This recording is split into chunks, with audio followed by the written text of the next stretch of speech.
Isang mapagpalang araw mga kataba. Pagluluto naman natin ngayon ay hito. Hito at ang ating tahong. Simpleng luto lang to mga kataba.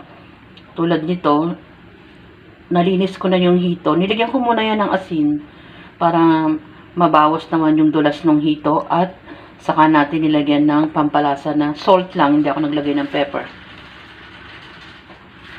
Naglagay lang ako dito ng asin at saka para hindi masyadong magalit ang ating hito, nilagyan ko rin ng cornstarch. So yan, pwede na natin i-fry.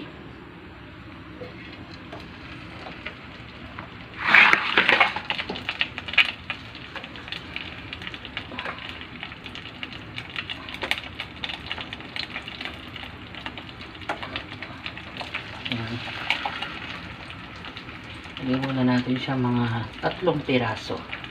Kung ano yung magkakasya at meron siyang space, sabi ko nga. Yan. Takpan natin.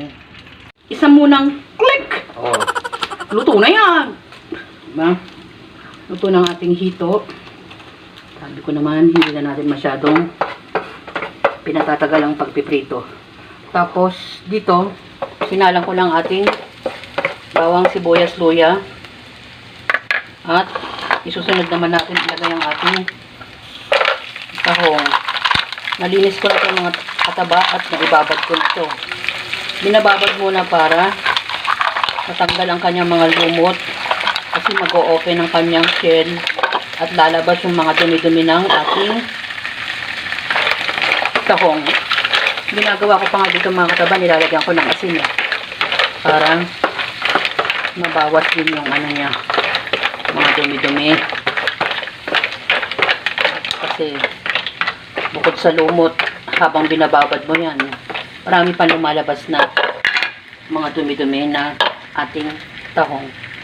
Maglagay na tayo ng paminta. Pagkatapos ng ating paminta, maglagay na tayo ng ating pampalasa na patis. Pampalasa, Ajinomoto, tubig. Pabayaan natin kumulo at tatakpan natin dahil ang takip nandito. Ay, nakababad, sorry. Ayan. Takpan natin.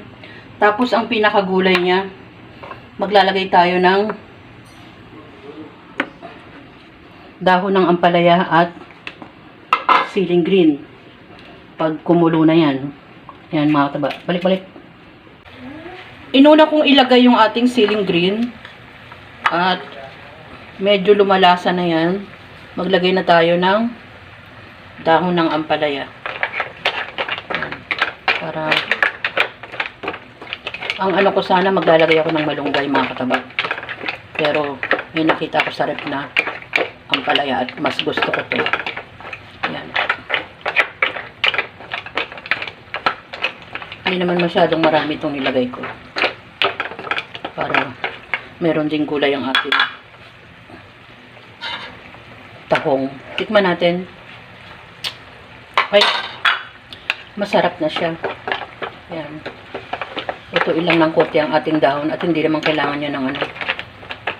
Wala mang minuto. Luto na yan dahil lubog mo lang yan sa mainit. Nagluto naman tayo ng simpleng gisa sa tahong, mga kataba. Diyan sa tahong naman, ibinababad muna natin yan ng matagal para matanggal yung mga lumot-lumot niya at mga dumi-dumi ng tahong. Saka natin nilalagyan ng asin para mabawas ang kanyang dumi. At ilang hugas din ang ginagawa natin bago natin igisa. Simpleng gisa-gisa lang yan, mga kataba. Lalong-lalo na ang luya para mabawas ang lansa. Iyan ang ating ginisang tahong na may kasamang fried fish na hito. Coated lang siya ng cornstarch. Yan ang ating magkapares, mga kataba. Enjoy, kumain, at maging masaya. Nawa, maging tahimik at payapa ang buong araw natin. Salamat sa panunood! At bye! Ingat! mga kataba,